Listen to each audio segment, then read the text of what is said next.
So, Iron Man 2. And, well, I got the sequence all wrong. Iron Man came out long before, well, not long before, but before Thor. And then I believe Captain America was the final one right before the Avengers. I think that's how it happened. But, whatever. So I finally got around to watching Iron Man 2. Not as good as the first one, but it was good enough. Of course, the original story is an arrogant man who's broken down and humbled and then crawls his way back into becoming a hero. And here, at first it seems like, oh, well, the fame's getting to him and he's falling back into his old arrogant ways and whatnot. But a lot of that was he was dealing with apparently his mortality here, as the very thing, the arc light reactor that was keeping him alive was also slowly killing him. And he was desperately trying to find a solution to it. And eventually, of course, he does. But there's an interesting aspect where it gives you more details about his father. And through that, he discovers his father was onto something of a new idea and element that could be used to power the arc reactor, and this saves Iron Man. Well, so some notable things here. We're introduced first to Black Widow here, and there's some pretty fantastic scenes with her in action, but it's one of those things. Oh, is it over the top? Well, sort of. I mean, she's taking on quite a few guys who are probably a lot more stronger than she is, and maybe a little too unbelievable. I mean, it is a superhero movie, but that you would reserve that for someone with superpowers. But in her case, they did have her utilize quite a few neat gadgets and whatnot that's fitting for the Black Widow character. And so it kind of works. I'm not like going to blow that away where you've got, supermodels beating Navy SEALs. It's a tired scene over and over again. There's another movie, I forget what it's called, coming out where it's basically another supermodel beating the crap out of Navy SEALs. It's ridiculous. But here, at least they temper that with these gadgets and whatnot that Black Widow has. And so, and of course, a lot of it is for the comedic relief with Happy nowhere near her league and all this type of thing. And the other comedy is the continual unspoken romance between Tony and Pepper and all that sort of thing. And so it adds to the drama. And it's also worth noting that even at this point with Iron Man 2, the Marvel humor formula has not quite formed in the point that now I see it as being way too much.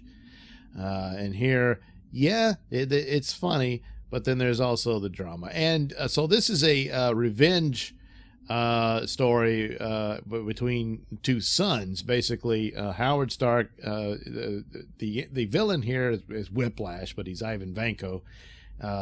And the story doesn't look anything like Whiplash in the comic books. They didn't put him in a suit. But nevertheless, he's seeking revenge for his father, who blames everything on Howard Stark after Howard ruined him because, well, he was up to no good. And he ended up stuck in Siberia and I guess got sick, probably drank himself to death or whatever. So he dies at the beginning. And Ivan is outraged at this, and he's slowly, all he wants to do is punish Tony Stark. Even though Tony didn't really do anything, but still he's utilizing technology based on what Howard Stark developed with Vanko. So he sees him as, a false heir to this technology, I suppose. But anyway, he just wants to wipe him out and humiliate him and what have you. The other going on plot is the government wants control of the Iron Man suit. They see it as a very dangerous weapon. And, well, they got a point. It is a dangerous weapon. But Tony makes a fool out of them, Senator Gary Shandling. And who we later reveal is a hydrangea. Yeah. But and so he demonstrates all that, more of his arrogance and whatnot, and then here comes Ivan Vanko with basically powered by the same technology, pretty much undercutting Tony Stark's position that he can keep control of this and keep the Iron Man technology out of the wrong hands. Obviously, he can't. Well, yeah, okay, so the movie goes forward. There's confrontations with Vanko and all that, and it's all very spectacular. Also, the interesting scene where Tony has an Iron Man suit that's basically folded up into a suitcase. I remember in the old comics, he would always open up a briefcase, and there would be parts of the Iron Man suit, and he would just put it on. Actually, does it really fit in there? But here, the whole suitcase is actually the Iron Man suit. It's almost like the Transformers or whatever, and he's able to slap it on very quickly and battle Vanko. But the damage was done. It proved that Tony was not in complete control of this technology, and he was not really going to be able to contain it. Meanwhile, he's getting sicker and sicker with the Arclight killing him, and he's getting out of control. And it's kind of is an iffy, washy thing, especially since S.H.I.E.L.D. figured it out with Nick Fury that Tony was poisoning himself with the reactor, and so he needed to find a solution. And then the government gets irritated with him. He seems out of control. He has a drunken party and girls and stuff, and he's shooting his Iron Man stuff everywhere. And then at that point, Rhodey gets all upset. So he steals one of the Iron Man suits, which I guess, because Tony did reveal to him that it was causing him trouble, and he had to constantly change out the Arclight reactor for his chest and everything. So I'm guessing one of those was laying around in the shop, because otherwise how did Rhodey was able to power the thing? But I guess that's how he did it. And so they have a fight, and then he just flies away and hands the technology over to the U.S. government. So there you go. That's the birth of War Machine. And then there's Justin Hammer, of course, is one of Tony's corporate rivals, and he just can't match Stark technology with his own.